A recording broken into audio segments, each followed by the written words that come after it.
Simon rested his head on the bus window as the rain pelted the outside glass. He had never used public transportation before, and he was relieved to know this would be the only time he ever would. The moist weather made the bus a sauna ridden with body odor as it drove from town to town. Simon was one of the few passengers to have 2 empty seats next to him, and he hoped it would stay this way until he reached Ravenport. A bump in the road caused his head to bounce off the glass. This had been the 4th time it had happened in the last 20 minutes. The driver clearly wasn't good at dodging potholes. Simon wasn't too bothered by the mild disruption, but it did make him paranoid. Each time there was an erratic movement on the bus, he would find his hand reaching for his pant leg, making sure the handgun was still strapped to his calf. It would be quite the scenario if it were to get loose. An ear-piercing squeaking from the brakes filled the inside of the bus as it began coming to another stop. From what Simon had counted, 6 more people got on, further adding to the surrounding body heat. He turned his head back to the window while wearing a scowl, trying to look as unwelcoming as possible.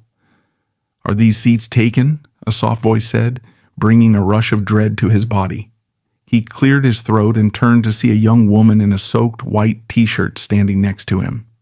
She wiped her wet hair from her hazel eyes as she waited for Simon to respond. No one is sitting here," he said. "Have a seat." "Thank you." He wasn't happy to have another passenger next to him, but at least she was a petite, beautiful woman. She even brought the scent of citrus perfume with her, something Simon preferred over the smell of fresh sweat. Simon's gaze went back to the window, or at least he made it seem like it did. He couldn't help but sneak glances of the woman 2 seats down. She had long legs that Simon ogled as she wrung out her hair. Strangely, she had no shoes on. How was this possible? It would have been a good conversation starter, but Simon chose not to speak. She had his interests, but she was just another stranger in the world. Soon, she would be any other pretty face that passed by him. Simon closed his eyes and rested his head once more. "I like your tattoo." The woman snapped him back to reality. He held up his forearm and stared at the design. It was something he decided to get on his 18th birthday. 20 years later, he still regretted it. "Thank you," he said. "I had it inked on me years ago. I thought it was cool looking. It's a music theory thing called the Circle of Fifths," the woman interrupted. Simon smiled for the first time that day. "Yes, it's called the Circle of Fifths. It's funny you know that. I've had to explain that to so many people over the years. And this includes the people who played instruments." She laughed. "I'm Emily," she said, extending her arm for a handshake. Simon reached over to her. "I'm Simon." Her hand was a soft icicle. "What do you think of mine?" Emily turned her body, displaying a bass clef tattooed on her shoulder. "Oh, that's cool." Simon nodded and feigned enthusiasm. "Yeah, people always ask me what it is. I'm guessing you know. It's a sign that tells the world you play the bass guitar." "Yep. I picked it up when I was 13. She gave an excited nod. "That's cool." Simon turned back to the window, wanting to end the conversation. He never thought he would dislike talking to a gorgeous woman that played the same instrument he did, but now wasn't a good time. Perhaps if he met her months earlier, he might be more willing to engage. "So, are you in a band or something?" Emily asked. Simon turned back to see her leaning toward him. "No." He shook his head. "I was in a few before, but I haven't chased that in about a decade. I pick up my instruments every now and then, but that's about it." I always find it so sad when people say that. Music is so powerful. It can save a life. It can heal the soul. At very least, it can bring you a lot of happiness. "Yeah, I've heard that before." Simon looked to the floor. Music used to be his primary joy in life. Indeed, it had got him through earlier troubles. However, the magic it once brought faded. He couldn't remember the last time he wrote a song. "You should try to get back into it," Emily said. "My music is what kept me and my friends together for so long. We created a band when we were 16. We're a punk metal band called the Wildcats. We rule." She held both her hands up and gave the sign of the horns. Simon laughed. "Ever since making the band, we've always kept in touch." Simon flashed back to his early 20s. His social life flourished back then as he played on the stages of several dive bars with his old friends. They never came close to making it big, but they had a lot of fun. His friends in the crowd were the only fans he needed. They were his true joy. One of his fans even ended up becoming his wife in his early 30s. Finding her was the biggest prize his music had brought him. Too bad she decided not to stay.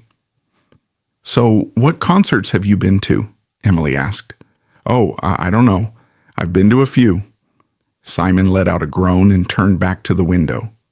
"Tell me what bands you've seen." Emily clapped her hands together and leaned closer. Simon made eye contact with her again. He wanted to stay silent and disassociate from reality until he reached his stop, but Emily was making it difficult in a fun way. She had a giddy energy that would make him feel guilty if he didn't continue their talk. For the next several miles, they went into further detail about their musical journeys. Emily was much more eager to tell her experiences as she rambled on with a gleeful smile. Simon continued to nod and fake being excited. However, after a few minutes of talking, he wondered if it started to become real. Emily had a contagious aura capable of bringing Simon back to better times. He was embarrassed to know this was the longest conversation he had shared with another person in months. Another loud screech echoed inside of the bus as it came to a halt. Simon had arrived at the boondocks. It had stopped raining outside. The sun broke through the clouds, bringing light to the surrounding cornfields. "This is where I get off," Simon said. "Oh, okay," Emily said in a depressed tone. "You should come see me sometime." She scooted her body to the seat next to Simon. "I'd love it if you came to visit me." Simon knew what he should do, what any sane single man should do. Now was the time to take out his disgraceful flip phone and get Emily's number. She was an attractive woman who seemed to have a heart of gold, a dream of a person. However, Simon knew this was where he should end things. I don't know about that, Emily. I just have some things going on in life right now. It's probably best if it's okay." She gently grabbed his hand. Her flesh was still frigid. "I understand." She stood up in the aisle and cleared the way for Simon. He stood up and sidestepped around her. "It was really nice meeting you, though," he said. She ran her hand down his back. "Just promise me that you'll try at music again. It's the one thing you can leave behind in this world so others can remember you." She leaned closer. "Don't give up, Simon." Okay. I'm thinking I might pick up the bass again when I get home today." He lied. "Goodbye, Emily." He let out a regretful sigh after turning away from her. Simon stepped off the bus. A gust of fresh October air brought relief from the humid hell he escaped. He began heading north on Cedar Street. It would take about 20 minutes to reach his destination on foot. The entire trip would have been much faster if he had driven his jalopy, but he decided to leave that behind. It wasn't necessary to bring more than the bare minimum along with him. As he trudged down the country road of Ravenport, Emily remained in his mind. There was something so uplifting about her. It went far beyond her looks. She emitted an energy that was familiar and soothing. Ever since his divorce a year earlier, Simon had always dreamed of meeting someone like her, a kind woman who wanted to be part of his life. He had convinced himself maybe this was what his life was missing. This was a key to a happier existence. It's what many lonely men come to believe. But he had his doubts. Having a woman in his life might make him smile more, but it wouldn't be a cure. It wouldn't take away the sorrow, the dread that would overcome his body every day. The depression had gotten worse throughout the years. He had always told himself the opposite would happen. One day, enough progress would be made to free himself from his curse. But after years of therapy, he knew This wasn't true. Simon was welcomed to his destination by an old wooden sign that had seen better days. Ravenport Cemetery, it read. He made his way inside toward the west corner, across the heavily overgrown grass. It had been some time since a caretaker had done their job properly. This wasn't the type of service the dead deserved. Simon cleared his throat as he looked down at two graves below him. "How's it going, guys?" he said to his parents' resting spots. "It's been a while. Some things have changed, but not for the better." Simon hadn't visited the cemetery in 2 years. His parents requested to be buried in Ravenport before their deaths. Simon's father passed first from a heart attack a decade earlier. His mother's death came a year afterwards from cancer. After they were both laid side by side, Simon had a routine stop to the cemetery every month, but he grew weary of the 20-mile trip. It felt pointless. His mom and dad's graves never talked back when he spoke. "I miss you guys a lot," Simon whispered. This was all he could think of saying. There was no speech prepared for his last words. He thought he'd come up with something on the bus ride over, but he was distracted during the drive. Simon took a long look around, making sure he was alone. He bent down and grabbed the gun from his holster. It was the revolver his father had taught him to shoot when he was young. Dad would have probably never guessed his son would use it the way he planned on right now. "I don't know if you can hear me," Simon said to the graves. "I've always pretended you could, but I don't know if I ever truly believed. I've never been sure if there's an afterlife, but I guess I'll know soon." Simon turned off the safety of the firearm, but strangely didn't point it at his head. Something was stopping him, telling him not to leave planet Earth. But what? What did he possibly have to live for? He had been in the dark for so long he had forgotten what it was like to be happy. Cutbacks at work had caused him to lose his job a week earlier. Financial troubles were coming soon. The stage was set to end his existence. The final act was now. He squeezed the gun in his hand and turned the safety back on. Simon took deep breaths as tears rolled down his cheeks. He sat on the grass, not caring about getting his jeans wet. "What are you waiting for?" he asked himself. He sat in silence, not able to come up with a solid answer. As he sat with the revolver still in his hand, something caught his eye next to his parents' graves. A white headstone stood next to him. It looked cleaner, newer than most of the others surrounding. He read the words embroidered on it. Emily Mantis, lover of music, a wildcat forever.